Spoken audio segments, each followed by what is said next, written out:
আপনাকে জন্য লইয়েছি এই ফ্যামিলি কার্ড। এই কার্ড দেখাইলে প্রত্যেক ফ্যামিলি 10 টাকা দরে চাউল, 20 টাকা দরে ডাইল আর স্বল্প মূল্যে ফ্যামিলির যা যা লাগে নিত্য প্রয়োজনীয় জিনিস সব পাইবেন। আর একটা কার্ড হইছে কৃষি কার্ড।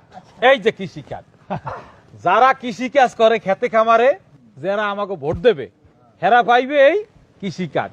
এই কার্ড দিয়া একেবারে স্বল্প মূল্যে বীজ, ওষুধ, কীটনাশক এই যে পাইবেন। আর হইলো যাইয়া যাগো স্বল্প সুদে ঋণ প্রয়োজন, স্বল্প সুদে ঋণও দেওয়া হইবে। 2008 সালে কুনি হাসিনা কইছিলে ইলেকশনে ফাঁস করতে পারলে 10 টাকা কেজি চাল খাওয়াবো। তারপর ফাঁস তো করলোই, জনগণ 80 টাকা কেজি চাল কিনা খাইলো। আমরা সেই কথা বলি নাই। আমার একটা প্রশ্ন। বলেন আপনার কি প্রশ্ন?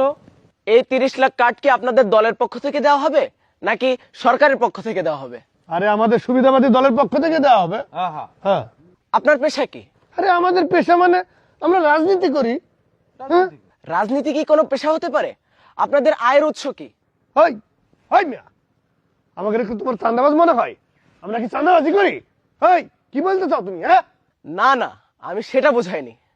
আমি বোঝাতে চাচ্ছি যে আপনার দলের কর্মীরাই যদি বেকার থাকে তাহলে 1000 কোটি টাকার ফ্যামিলি কার্ড, কৃষি কার্ড এগুলা বাস্তবায়ন কিভাবে সম্ভব?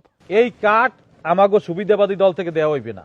এই কার্ড আমরা যদি সরকারে যাই, সরকার গঠন করলে এইটা হইবে সরকারি প্রকল্প, আমরা সরকারের মাধ্যমে দিব, এটা সরকারি প্রকল্প, বুঝছেন? ধরে নিলাম আপনারা সরকারে গেলে এই প্রকল্প বাস্তবায়ন করবেন, কিন্তু সরকারের পক্ষ থেকে যেসব প্রকল্প চলমান যেমন ভিজিডি, ভিজিএফ, টিসিবি ইত্যাদি ইত্যাদি, এগুলো বাস্তবায়ন করতে গিয়ে সরকার ব্যাপক দুর্নীতিগ্রস্ত। তাহলে আপনারা কিভাবে এগুলো বাস্তবায়ন করবেন? কিভাবে সম্ভব?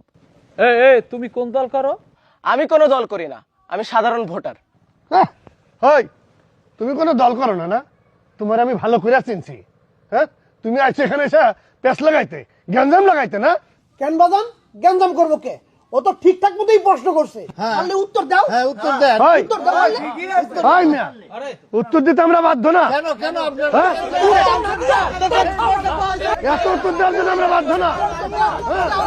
একেবারে দেখে ছাড়বো, কেউ তো ছাড়বো হবে না।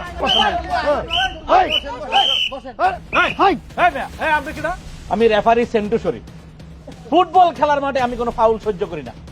আমার গ্রামে নির্বাচনী আচরণবিধি লঙ্ঘন করে আপনারা যে ফাউল করছেন সেটা আমি কোনোভাবেই সহ্য করব না। নির্বাচন আচরণবিধি বাংলাদেশ গেজেট নভেম্বর 10, 2025 মোতাবেক কোন প্রার্থী নির্বাচন পূর্ববর্তী সময়ে সরকারি কোনো প্রকল্প অনুমোদন বা ঘোষণা করতে পারবে না।